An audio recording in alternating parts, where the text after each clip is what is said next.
Muri rya minsi Yesu yabari abigishwa biwe ati, ninde muri mwebwe afise umugenzi agiye iwe mwijoro akamubwira ati, mugenzi ngurana imikati 3 kuki wanje ndariwe n'umugenzi avuye ku nzira ntagira ico ndamuzimana. Nawe uwari mu nzu akamwishura ati, ntacu nyigorera namaze kugarira kandi twe n'abana turi mu buriri sinshoboye kuvyuka ngo ndaguhe. Nyene kurarirwa yoshishikara gukomanga. Ndababwiye nahatovyuka ngo amuhe kuko ari umugenzi yovyuka mukamuha ivyo akeneye vyose kuko ari karamugora.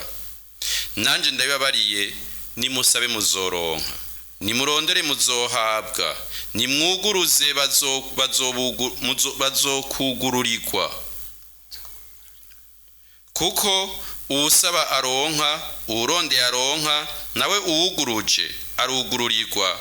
Muri mwebwe hari umuvyeyi umwana yosaba umukate akamuha ibuye, yomusaba ifi akamuha inzoka, yomusaba irigi akamuha kamina? None ko mwebwe naho muri babi muzi guha abana banyu ivyiza, so wanyu wo mwijuru we yonganya nande mu guha mutima mweranda abamusaba. Dushemeze ijambo ry'Imana.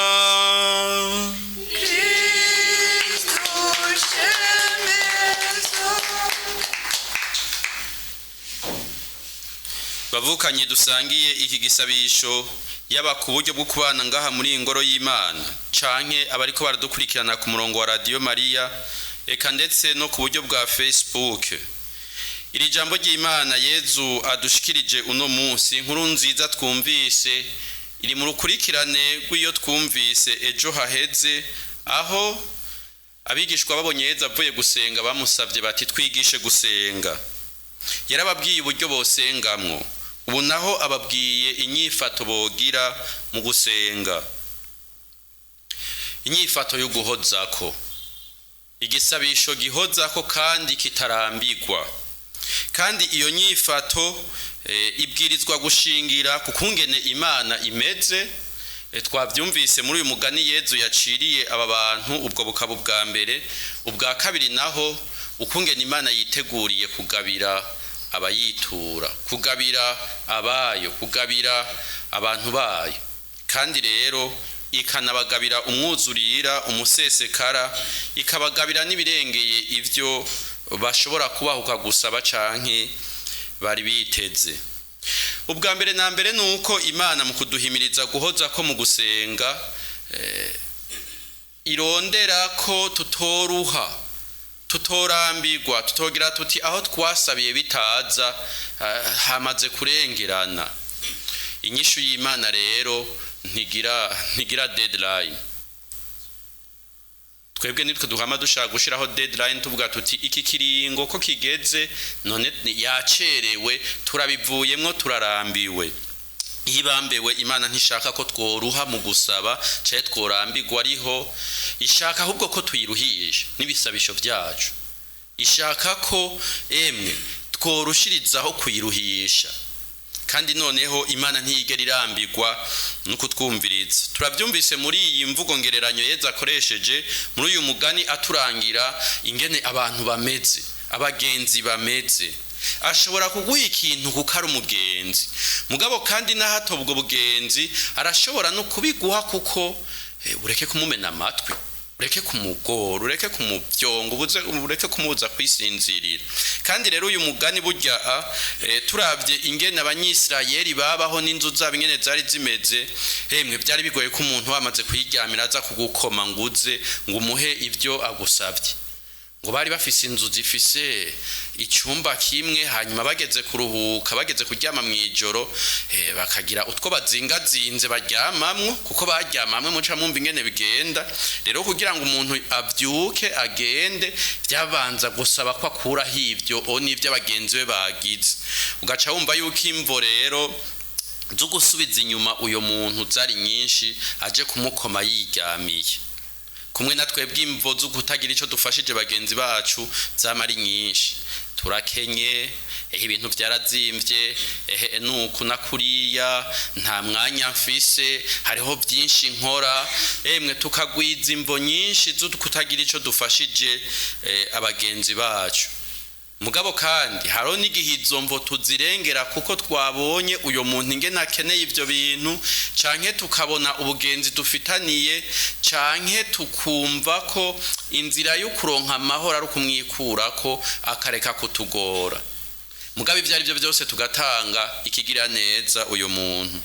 Rero Yezu mu kuducira uyu mugani ashatse kutwereka yuko ubutungane bw'Imana canke impuhwe z'Imana, umwitwarariko w'Imana, uko Imana ishaka kutubungabunga birarengeye kure niyo uko twebwe abantu tubigiriranira.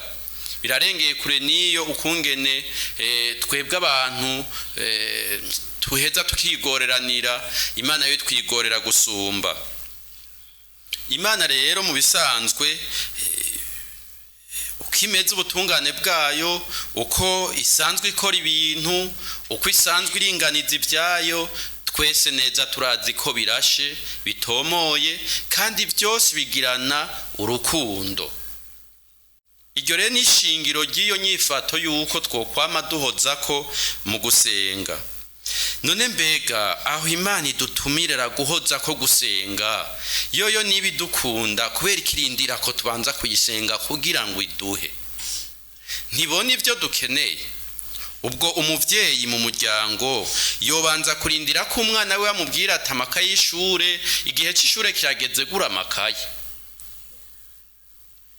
Ariko umuvyeyi yobanza kurindira ko baza kumubwira ngo agasukari kaheze gugura agasukari. Yobanza kurindira ko umwana amubwira ngo ndagwaye ntwara kwa muganga. Ivyo ari byo byose umuvyeyi yoba ameze gutyo, yoba ari umuvyeyi irresponsable, yoba ari umuvyeyi sindabibazwa. Imana none kubera iki irinda kudushira muri ubwo buryo, ikadutumirira kuhoza ko tuyisaba? Ubwa mbere tutirengagije, turazi yuko Imana yoza iraduha ivyo tuyisavye. Emwe twari kuba dufise bike, twari kuba dufise nibidakwiye, twatundi duhaduvuga ngo Mana turateze ibiganza ngo duhe ibikwiranye n'ibi biganza. Mbega yoza iraduha udukwiranye na tujya tuganza twacu? Ko mbona n'ufise ikiganza kinini ata kilo c'umuceri yokwiza muri bijya biganza, twobaye dufise iki? Imana yoza iraduha ivyo tuyisavye, twobaye dufise iki? None rero tutirengagije canke tudasamaye, twokwicara tukarimbura dusanga hariho byinshi dufise Imana yaduhaye tutayisavye. Mbere tukaza dusanga ni vyiza birakenewe. Kandi rero yanyakuntunga hari ivyireka tukabona ko yaduhaye n'ibindi duha ikanihisha n'inyuma y'abantu, canke inyuma y'ibihe, canke inyuma y'ukuntu n'ibintu, ikavyihisha inyuma, tukaguma tuvyitirira ivyo vyaciye ko, tukibagira ko hari Imana iri inyuma. Yanyakuntunga turazi ko n'ivyo ikora ibikora mu gacerera, ibikora idahinze, ibikora itabanje kutwiyamamaza ko, ibikora itarinze kutwereka yuko ishoboye. Rero hariho byinshi tugabira tutayisavye. Mugabo kandi iranaduha ico gikorwa natwe cyo kuyisaba ubwa mbere kugira ngo tugire ico duterereye mu rukiza rwacu. Nkuko Augustino Mweranda yabivuze akigisha agira ati, Imana yaraturemye iturema itatubajije, mugabo ntiyifuza kudukiza tutarimwo. Rero ishima ko natwe tugira ico duterereye muri urwo rukiza rwacu. Hanyuma muri ico ishima ko duterera, nukugira ituvalorize, nukugira ngo itwereke natwe iteka dufise. Urazi kwama wicara ngaho abandi biruka bakakwirukira gusa, wewe warukuza urakamisha ibyo birukiyeko, canke ibyo abandi birukiye, wewe atantererano nimwe uheza ngo uterere, witwa imburakimazi. Ndabesha? Rero Imana nishima ko twitwa imburakimazi. Mbere no muri uko kushima ko tugira ico duterereye, duterera ivyiduhaye iyo nyene. Iyo nimvo ituma Imana iturekera akaryo ko kuyisaba ngo tugire icyo duterereye murukiza rwacu. hama ikindi nacyo cya kabiri ni ukugira ngo ivyo duhaye natwebwe tubigiremwo ukuboko, twumve ko dufise icyo tumaze, tugire icyo twokwishimirizako, icyo twoheza tukaryohererwa muri twebwe, tubone koko turi n'agaciro. ikindi nacyo ni uko Imana imaze kutugabira ivyo twayisabye, birabangutse cyane gose kubona icyo Imana yadukoreye, tukabona kuyikengurukira, tukabona kuyishimagiza, tukabona no gukura mu kuyemera no mu kuyizigira, mbere tukanayisenga tukayirukira nk'umuvyeyi koko. hanyuma ikindi kidutuma Imana idusaba gusenga mbere ikamera nk'iyisamaje, ni kugira ngo tuyirondere. hajya rero Imana, hajya abantu bakundana ntibame bagira ngo bijya bagira bariko barakundana, kuko abantu bakundana barasa n'abaza barinyegezanya kugira ngo umwe agaragarize uwundi ingene amwitwararitse, ingene amubonamwo agaciro. rero n'Imana hariho igihe iza irisamaza ikareka kugira ngo tuyirondere. Hayo nigere mu bisabisho byacu umengo birumye biragataye, ukamenga umutima wacu ntuvyumva neza, ntitwumva ivyo turiko turasenga. mbere ya nigeze tuca tudebukirwa tukagira tuti numva ntari muri mood mbaya baraho, numva ntari dispose, numva jewe no munsi sinujujwe, imvugo nkamwe nizo, ugaca usanga turabihevye. mugabo rero harabagira bati muri ico kiringo wumva umenga urumye, muri ico kiringo wumva umenga umutima wawe ntubona Imana, ico kiringo nyene nico gisabisho muri ico kiringo nico gishimisha Imana, kuko nico kirimwo akigoro kanini, kuko wihase kugira ukigire. rero Imana mu kureka tukama dusubiramwo ivyo tuyisaba, tukama tuyitura, ni ukugira ico gisabisho kituringanize, ico gisabisho muri twebwe kiturememwo igihagararo c'abana b'Imana, duhurirane nuko Imana ibishaka, duhurirane nako kidututure, kitunagure. hari wagize ati Imana irashobora kurindira kutwishura gushika aho tugira igihagararo ciyo nyishu Imana iduhaye. iyindi ntumberero yo kugira uwo mwitwarariko wo gusaba duhoza ko nuko Imana yitegurire kutugabira.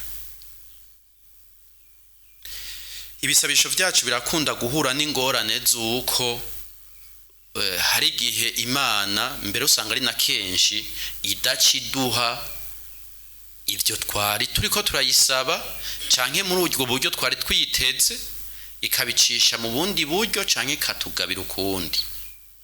kuko misi yose yo twame tuje gusaba Imana tuyibwira ngo duha ibi n'ibi, Imana irashobora kutabiduha kubera ko izi neza ko ivyo bintu ntibikenewe, nubwo twebwe umengo tusa n'abariko baravyiruka inyuma. ubwa kabiri irashobora kubitabiduha buno na buno, ikazobiduha ikindi gihe mbere tutari tunavyiteze. hariho umuntu yigeze kuja gusaba Imana, arayitakambira ngo yaragwaye ingwara. oya nako ntiyaragwaye ingwara, nyabuna yari umugabo ivy'Imana utamubaza, ntiwamukoroga wewe, yirukira inyuma y'ifaranga, yiruka mu vyashara, yiruka mu madiri, yiruka n'amafere. hanyuma umugore akazaragerageza agira ati yewe none wewe amaherezo yawe naya, akama yinyegeza bukebuke. mu nyuma wa mugabo amubwira ati umviriza rero wa mugore we, ubu nirutse nasumye, wariye, urahaze, usa neza, wambara neza gusumba abandi bagore muri iki kibano cawe, ubu rero tangwa kundenza induru umbwira ko hari undi mugabo ansumba. no kuvuga iyo Mana wamugora ati maraje we nakubwira ni kuneza yawe, ntibitevye bitebuke. wa mugabo aragwara, agwaye, wamugora ati nubu naho ati nkurindura mu matwe, ati ubu naho indwara isonge nawe nsonge. aho buke kwa kundi nyene kwiki gisomwa umugenzi wawe agushishikaye, urateba nawe ukigora. wa mugabo ati aho wameneye umutwe ngogwa kabiri, hogiyo tugende. ngo baca baragenda gusenga. Hanyuma wa mugabo yumva harimo akarusho, mugabo arahora ntiyabwiye umugore wiwe icabaye. Baragenda mu nyuma wa mugore asubira amwinginga ambwira ati wowe kandi urambaniye nabi, hogi tugende. Mugabo ntivyagoranye nk'ubwa mbere. Baragenda hajyamago irya mbere gusa. Baragenda bagiye, wa mugabo noneho biraryoha gusumba. Ubwa gatatu niyo yamubwiye ngo none ngo tuzogenda ryari hahandi. Baragenda ntibagiye, wa mugabo aratebarara arabyinjiramwo koko, arumva ko hariho ikintu atari yarigeze amenya. Kumwe kwa Augustino Mweranda agira ati wowe bwiza nagiye kumenya nshaje. Aho mu nyuma rero haca ba Maître de délivrance, Maître de guérison. Hanyuma wa mugore ati rero ndakubwira ingene bisanzwe bigenda. Muri Maître de délivrance avuze ati fata ugwaye ico hifata, kuko niho nyene umukamaza kugukiriza. Wa mugabo ati hogiyo tugende. Baragenda hanyuma baratembereza Yezu mu sakramento ry'Eucharistia. Wa mugabo aguma yitekaniye n'ibindi byose, ntiyagira protocole umugore we zose yamubwiye. Aho wa mugore arabibona, mugabo kugutinya Yezu ntiyasuye kumuhanga nka mbere, arahora. Bashitse muhira niyo yatangwa kumuryagagura ngo none wewe ngo urabona igituma utakize, ngo nakubwiye ngo wifata aho ugwaye, ngo Yezu ngo yari guca hakiza, ngo ni kwa kutagondwa kwiwawe. Mugabo wa mugabo amanyama yaraheze, Imana yari yamukuyemwo ubwayi. Arahora aramwumviriza, araheza kuvuga. Aca mubwira ngo mbega ngo ninde yakubwiye ko nari nkeneye gukira? Ati none izo ngwara ugwaye wowe hamwe hose wavuga, ubona ugishobora kuja kwiruka inyuma ya byashara byawe, ubona hari ico cimarira wewe. Wa mugabo aramwihweza, ariko nyene yumenya umbe ndakubariye, umbe bijya byashara niruka inyuma, ngo ico byamariye n'igiki? Ngo wowe nyene ntiwabibona? Ngo none ngo bijya byasharaje ntibyigeze binshikana ku mahoro, umunezero, ubuhigwe numva mfise ubu. Mugabo kuva ngwaye ingwara ikaba ari y'intuma negera Imana, ayo mahoro narayumvise, uyo mutekano narayumvise, ako gahimbare n'akanyamuneza narabyumvise. Kandi ico niruka inyuma yajya amatungo atashobora kuma, ubu ndagifise. None hari umugenzanga n'ingwara yanje, none rero sinomuhemukira yangiriye neza, nta kibi yangiriye ku buryo nomwiyambura. None rero uyu n'umugenzi wanje, tuzogendana tugatandukanywa n'urupfu. Sinzi rero ko umugore ataciye afuwa, ko yaronse undi mugenzi bazotandukanywa n'urupfu yagira ngo niwe wenyene. Rero twumve neza ko hari igihe Imana itaduha ico twari dusabye, kuko ico twashaka gukira arico kitwegereza Imana gusumba. Kuko Imana yo irabona cyane gose gusumba uko twe tubibona ibitugirira neza. Rero igihe Imana isa niyihojeje, ntitwame tugira ngo nuko itatwumva, ngo nuko itumva, cyane tugatangwa kugira amadidane ku kwemera kwacu. Imana ibigira ibibona, kandi ibyigira byose ni byiza kuri twebwe. Ariko rero n'ibisabisho byacu birabwirizwa kumenya ikintu nyamukuru gisumba ibindi. Twumvise Yezu nubasubira kutwereka ingene Imana igabiye kutugabira, yigaranzura ibiganza tugahaga. Nico twoyisaba nyamukuru, ko twoyisaba mutima wayo. Kuba umuntu atunze mutima w'Imana muri we, uyo mutima w'Imana ni wa mutima uduha kubona ibibereye, kumenya Imana, kumenya n'ishaka ryayo. Mugabo muri twebwe kandi akaturemamo n'inkomezi zo gushobora kurangura iryo shaka ry'Imana. Kandi ko twambaza umutima mweranda, Imana idusesekariza. Turabizi yuko twama dukeneye kunagurwa uko bukeye uko bwije muri uwo mutima mweranda. Uyo mutima mweranda arushirizaho kuduha itoto, arushiriza kuduha ubwiza bw'umutima, kandi akabandanya turinda gutituka. Nk'uko twabyumvise abakirisu b'igarati bahejeje bagatituka, kuko bakuye amaso kuri uwo mutima mweranda bagaca bagaruka kwibwirizwa. None rero bavukanyi, duheze rero twumva ko kamo umukama aduteye, turushizeho rero kumutakambira. ntagize ngo n'ibindi byose bibagoye mu buzima ntimubisabire, ntagize ngo n'ibyo tubona twosaba ngo tunume tuze turibaza tuti mbega n'ikihe kibereye twosaba, byose tubihereza Imana. Icyo twumva dufise ku mutima tugihereza Imana, kuko niyo itugabira, ikatugabira umwuzurira, ikatugabira n'ibyo tudatinyuka gusaba twabyumvise mu gisabisho, ikatugabira n'ibyo tutasabye.